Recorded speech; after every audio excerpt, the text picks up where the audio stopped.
Okay, so take two of today's video after Infinity Ward decided to grace us with a non-Tuesday update for their game. Of course, as with previous patches to the game, outside of a few items I'll mention, it's filled with minor bug fixes that nobody really gives a shit about. Previously, private matches were unable to be locked from session joiners, which really put a damper on the whole competitive game battle side of things. So, instead of actually making a toggle option like every other Call of Duty game in the past, a theme that we'll return to, Infinity Ward decided to update private matches to be strictly invite only. You heard that right. Now, instead of being as inclusive as a diversity club at a university, it's not like that obscure bar where you need to know the secret password. While I like being able to block off session joiners, instead we have to rely on an invite system that's as reliable as a condom with a hole in it.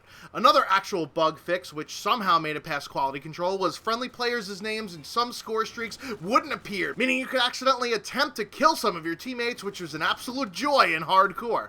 Filed under the same "this has been in every other Call of Duty game" category, scrolling when picking a class now wraps from bottom to top and vice versa, along with a 5-second period after the forever pre-match countdown to change your loadout. And on the PC side of things, there were various security and anti-cheat updates, which is comical considering that it still doesn't indicate that there's VAC support on the Steam page. The rest of the fixes are things like Infinity Ward can't program a counter or an audio cue correctly. However, that's not all that came with the game update. That is still missing key features, as now there are new items in the Quartermaster for Activision, spelled with a $sign, to make money off of. New gun variants including an ERAD converted to behave like the EM1 from Advanced Warfare, but hopefully it's more deadly than a laser pointer, which is only harmful to cats and NFL quarterbacks. There's a modified pistol, which has a toggle shotgun mode, but with how shit the shotties are versus how amazing the pistols can be, why would you ever want to do that? There's a Mauler variant which shoots vertical columns of bullets for those that can't be bothered to actually aim for a headshot, and a longbow sniper variant that causes a scanners-like headshot explosion, killing other enemies unlucky enough to be near the person that was dome-rocked by the generous hitboxes.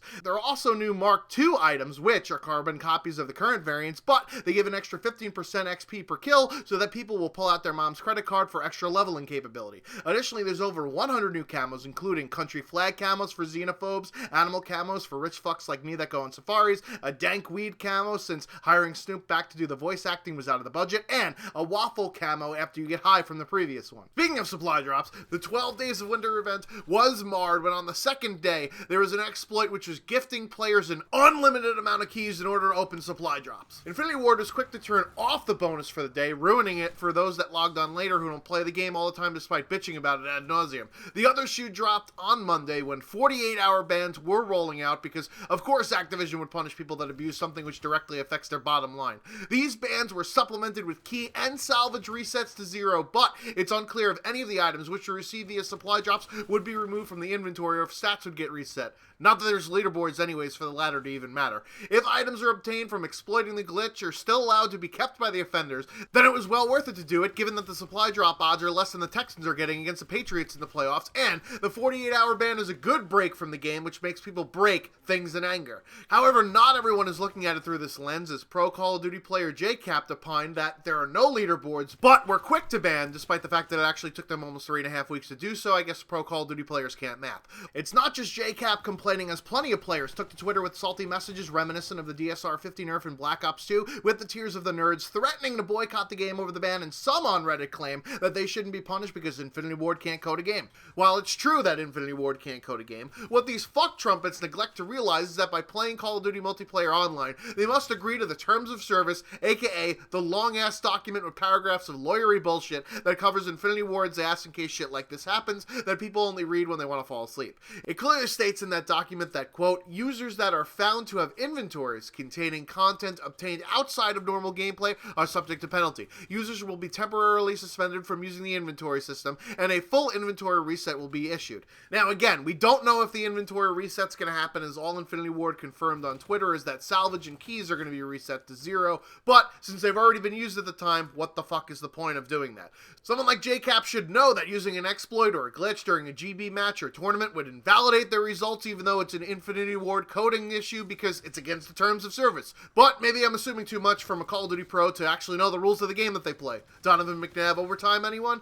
This is the world that we live in nowadays, I guess. When we do something wrong, deflect blame, and instead of taking responsibility for one's actions, throw a tantrum. Lastly, in Infinite Warfare news, there was a leak on Reddit which contains the images of a yet-to-be-released mission team called Blood Anvil. In addition to the images, a cutscene was posted in which the leader says, "Everything has led you to this. All the missions, all the killing, brings you to us. This leads some users to speculate that this team is only available once all the other mission teams are ranked up to the highest level, similar to the camo progressions and hero gear in Black Ops 3, which means I gotta get back on that lethal and tactical equipment grind that is such a joy to play like an absolute fucking bedwetter. Or maybe it's one of those coming soon things like leaderboards, custom emblems, and other things that have been business as usual but are somehow missing from this AAA title. On to Modern Warfare Remastered news, and the next patch for the game, Raven Studio head Amos Hodge tweeted that the missing kill cam and invisible weapon bug will be fixed by correcting the weapon stream, which I guess that means no spraying around like when you have to pee with a boner. There is no timetable for this update, however, there is a timetable for when Winter Crash will go away on January 17th, which is also the last time you can earn a camo, which should totally upset the purists. Along the lines of things that have upset the purists, new leaks of game files on Reddit reveal that some of the earlier DLC weapon leaks that I spoke of in a previous Call of Duty news video, the S12 and the XMLAR, now have weapon kits associated with them. So, development has progressed on these hidden away weapons. This almost confirms that these items aren't just code artifacts left around from previous iterations of the game. Additionally, there are new code references to attachments which aren't part of the original Call of Duty 4 base game, like the baby monitor, the thermal, and akimbo, for which left and right hand animations were found on some of the pistols like the Deagle and the M9. Be ready for a shitstorm potentially on January 17th of more Modern Warfare reimagined. Of course, I'll be on vacation during that time, but don't say I didn't tell you so. Anyway, that's going to do it for the Call of Duty News of the Week. I've been the Schwantz27, out like Alabama. Until next time.